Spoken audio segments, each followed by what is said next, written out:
Uma volatilidade que impactou soja, todo o complexo soja na Bolsa de Chicago. Óleo de soja não para de cair. E depois de dias de quedas vertiginosas, nós estamos vendo alguma recuperação para a soja na Bolsa de Chicago. Mas o assunto agora é em relação a todos esses fatores. Soja em Chicago, o câmbio volátil, né? O prêmio aqui no Brasil também mudou completamente o cenário para prêmio no Pago no Brasil. E se de fato o Brasil, em relação à venda da sua soja, as trades que comercializam soja brasileira, se vai levar alguma vantagem financeira. Ficou mais atraente essa soja? Essa é a questão inicial que eu vou ter aqui com o meu amigo Matheus Pereira, da Pátria Agronegócios, que participa conosco desta edição de Agricultura BR, ao vivo, aqui no Canal do Boi. Matheus, enfim, temos uma relação, né, que eu estava mostrando agora, dólar primeiro despencou, agora o dólar vem subindo, vem recuperando muito mercado. Temos uma soja em Chicago que, apesar da recuperação desta segunda-feira, vai operando próximo a 10 dólares o bushel, algumas posições abaixo disso, e o prêmio sumindo no Brasil. Afinal de contas, soja brasileira ficou mais atraente no mercado internacional, principalmente para a China. Boa tarde, seja bem-vindo. Fala, Fabiano, prazerão estar falando contigo, meu amigo. Todos estão por aqui nos assistindo por agora. Sendo meu objetivo, essa época do ano, né, Fabiano, já é tradicional, né, e sazonal com que a demanda mundial por soja in natura se concentra aqui no Brasil, né. Estamos em reta final de colheita, ainda valores consideráveis, né, para serem retirados do campo no Rio Grande do Sul, no extremo norte e nordeste do nosso Brasil. Porém, grande parte do coração da produção brasileira aqui na região central já colhida, já armazenada e já disponível para venda, né, Fabiano? Nessa época do ano, enfim, é comum, né, com que os chineses concentrem a sua demanda exclusivamente ao nosso produto, que tem disponibilidade, qualidade, né, e está agora, né, em linha de escoamento para fora do nosso país, Fabiano. Então, o que a gente vê por agora, né, é apenas fatores que incentivam cada vez mais essa demanda, né, pelo nosso produto, como é o caso do fator cambial, tá? Onde câmbio em elevação acaba dando poder de barganha ao nosso exportador.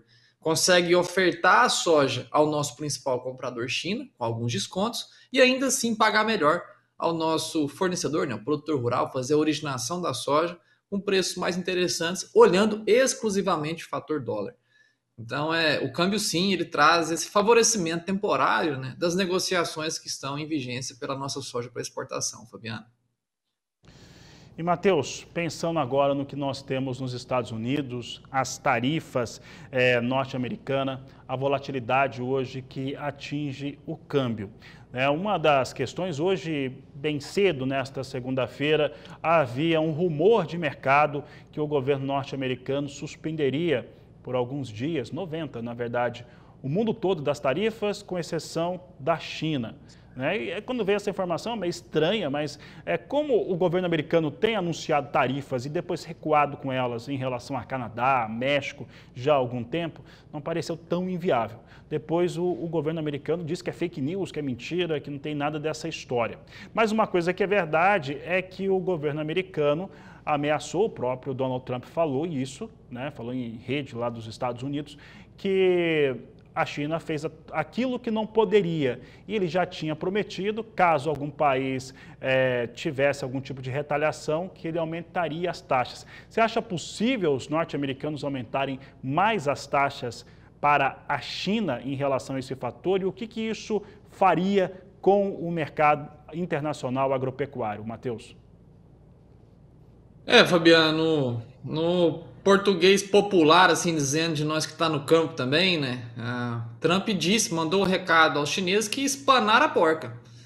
De fato, o Trump veio colocando pressão, né, no mercado através de conflitos comerciais, a fim de abrir, de fato, discussões, né, Fabiano? Abrir, talvez, negociações, como ele já próprio alegou, que já tem mais de 50 países, né, que abriram um processo de negociação para ver se conseguem, né, desenvolver algum laço comercial mais fluido diante dessas barreiras tarifárias mínimas de 10% e também aplicando a reciprocidade. Então, a reação da China, né, é visto pela administração de Trump como espanando a porca, né? A pressão foi tanta que arrebentou o parafuso. Mas, do lado chinês, né, mais uma vez, são apenas grandes negociantes. Fabiano. Acredito que uma nova elevação tarifária gera ainda mais impeditivo.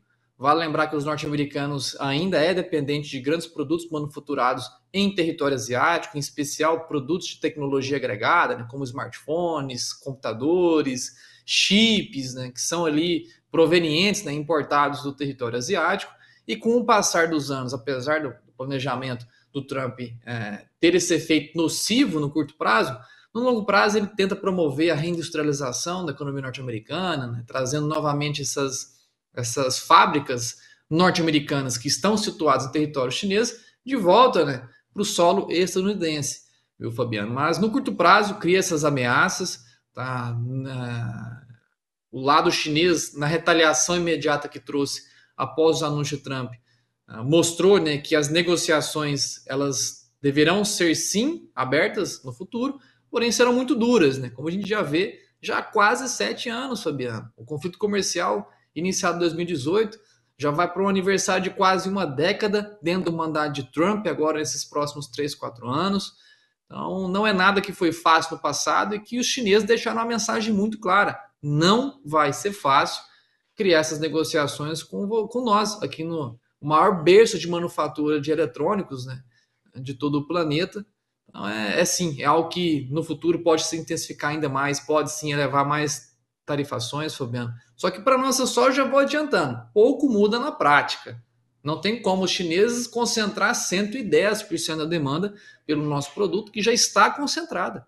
Os chineses sempre compram do Brasil, já desde 2019, isso vem sendo observado, compra tudo que é possível da nossa soja. Só para de comprar quando a indústria realmente aquece os prêmios de retenção e tira, né, a soja dentro do Brasil para competitividade na exportação, Fabiano. Então, apesar do conflito criar, assim, ainda mais animosidade, talvez aflorar ainda mais esses ânimos, os efeitos práticos da nossa soja já é 100% concentração no nosso produto. Não existe uma concentração de 110% para a nossa soja, Fabiano. Muito bem, Matheus. Matheus, vou até fazer um comentário, que é o comentário de um telespectador nosso lá em Rondonópolis, o João Costa Schmidt. Ele sempre participa, manda mensagens aqui nos grupos, e ele está dizendo que o conflito, se fosse uma criança, estaria na segunda série, né? Segunda série do primário, com 7 anos. Deve estar certo esse cálculo. Manda um abraço aqui para o Matheus Pereira, gosta de vê-lo no canal do Boi. E, Matheus, agora, voltando a um tema que eu considero bastante relevante, é que a guerra comercial, ela traz alguns malefícios para alguns setores, isso é uma questão lógica, traz alguns benefícios para outros, no caso, para a sojicultura, para a carne bovina, talvez para algumas carnes possa trazer esse benefício para outros produtos brasileiros, mas ela, de certo modo, pensando numa China que está economicamente estabilizada, demanda, teoricamente, um pouco mais de investimento internamente. Uma China que precisa gastar mais, que vai ter que colocar também seus produtos em outros locais para consumo, porque ela vai precisar continuar faturando. Traz alguma expectativa de redução de velocidade econômica e crescimento econômico na China, e isso traz também preocupações aqui para o Brasil, já que China é o nosso principal parceiro comercial? Com certeza, viu, Fabiano? É algo que a gente sempre discute com a clientela nos nossos fóruns semestrais, né? Que acontecem em exclusividade agora no começo de maio para a clientela pátria, né? A gente vai falar um pouco mais dessa longevidade do setor, né? E já até antecipo, né, Fabiano, que o Trump mexeu num vespeiro que ninguém mexia no passado, né? Começou um conflito comercial com todas as nações do planeta. É algo que sim acende, né, luzes no radar que talvez estavam adormecidas ou nunca sequer pensadas, né? A China nunca sequer talvez tenha pensado de que uma guerra comercial pudesse iniciar nessa proporção e que desse, né, agora um pretexto, né, para outros países, né, criarem algo de semelhança ao que os norte-americanos estão criando, né, de criar tarifas, né, retaliatórias ou tarifas, barreiras tarifárias para inibir, né, essa manufatura chinesa, que algo semelhante pode vir do outro lado dessa mesa, viu, Fabiano? Uma vez que a China ela tem essa dependência da importação de matérias-primas, é sim o maior berço de manufatura do planeta, inigualável, tá? Ainda mais quando se tratando, né, de rações animais, se tratando também de manufatura de eletrodomésticos, né, eletrônicos. é o país que mais processa, né, matérias-primas em todo o planeta. Então, esse vespeiro, como eu estou dizendo, né, mexido aí por Trump, pode acender sim essa bandeira da necessidade da China também ter mais controle sobre as matérias-primas usadas dentro do próprio país.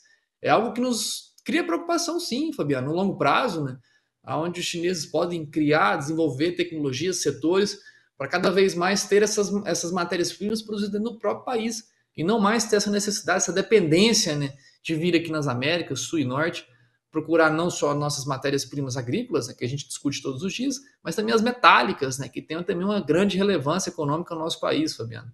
Então, no longo prazo, sim, tem vários pontos piscando no radar que esse conflito comercial acaba criando, né, discussões agora para a gente manter essa capacidade de crescimento do nosso país no longo prazo, viu, Fabiano? É algo que nos preocupa, sim, no passar da década, ou enfim, dos tais planos quinquenais chineses que estão para ser atualizados agora em 2026, algo que deve ser amplamente, né, observado para manter essa capacidade de crescimento no nosso país, viu, Fabiano? Matheus, para encerrarmos, eu quero entrar no assunto do descolamento das referências da soja de Chicago com o Brasil, pelo menos por enquanto é o que nós temos. Prêmios melhores aqui no país, mesmo com uma super safra, né? Isso sempre precisa lembrar, porque acontece quando o Brasil termina uma colheita praticamente encerrada desta safra recorde brasileira, e que também essas decisões mexeram com o câmbio. Matheus, agora a questão que eu faço para você em relação a esses fatores, como que eles acabam se envolvendo, se desenvolvendo, está em relação às referências que a gente tem hoje internacionais para precificação da soja pelo mundo, né? Nós temos agora uma Bolsa de Chicago que fica, de certo modo, à margem.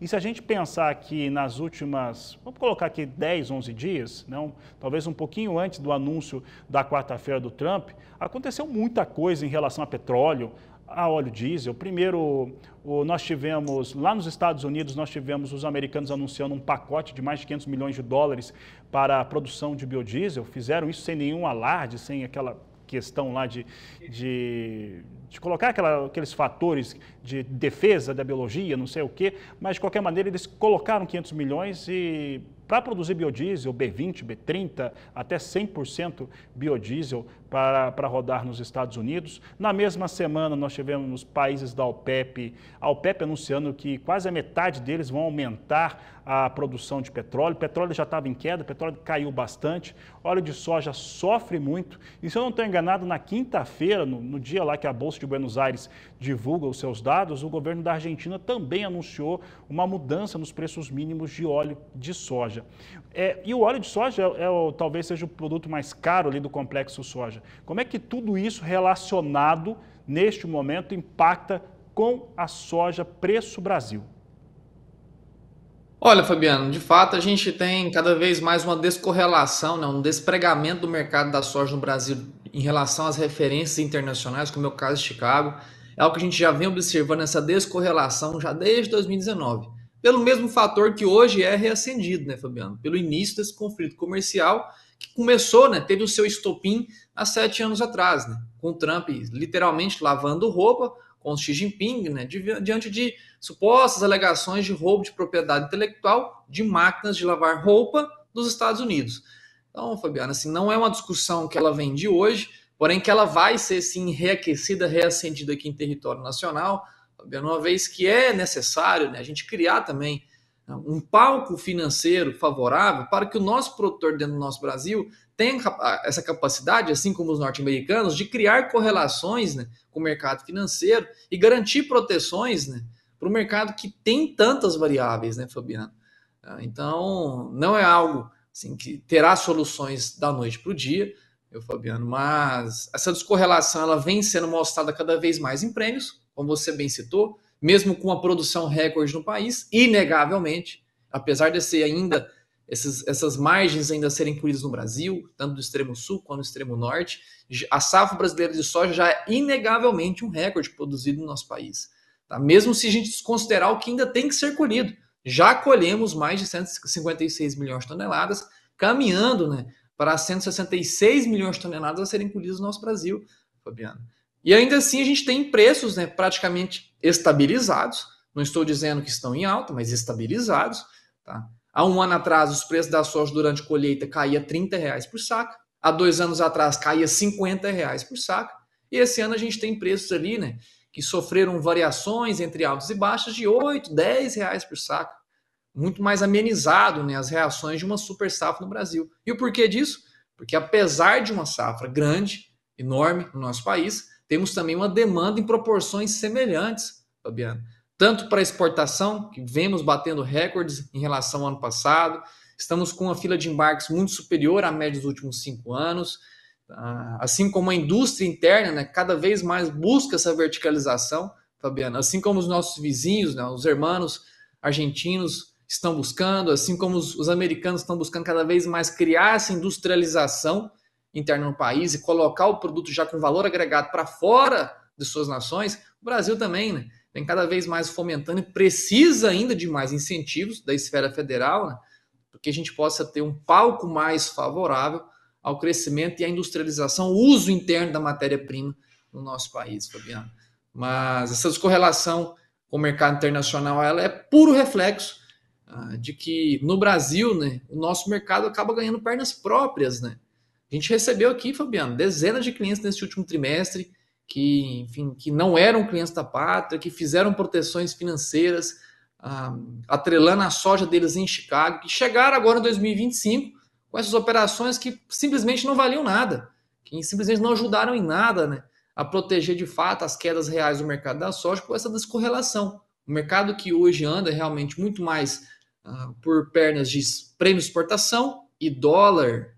Tá? O dólar se tornou, desde 2020, né, na história da pandemia, Fabiano, a variável na composição de preço da soja que mais pesa na formação dos preços da soja em qualquer lugar do Brasil. Eu sempre mostro isso aqui nas minhas palestras Brasil afora, né, de que o dólar hoje é, né, a ferramenta que mais direciona preço no Brasil. Então a soja se tornou cada vez mais especulativa por fatores internos, por fatores políticos, fiscais, que acabam respingando no dólar, e em especial por prêmios, né, que mede realmente esse apetite da demanda descontado da oferta. Prêmios em alta hoje é puro reflexo do mercado físico dizendo a fotografia. A demanda está muito mais aquecida do que a oferta recorde que temos no país. Então é algo que tem que saber usar como benefício, né, Fabiano, ao longo do tempo ao produtor rural no Brasil.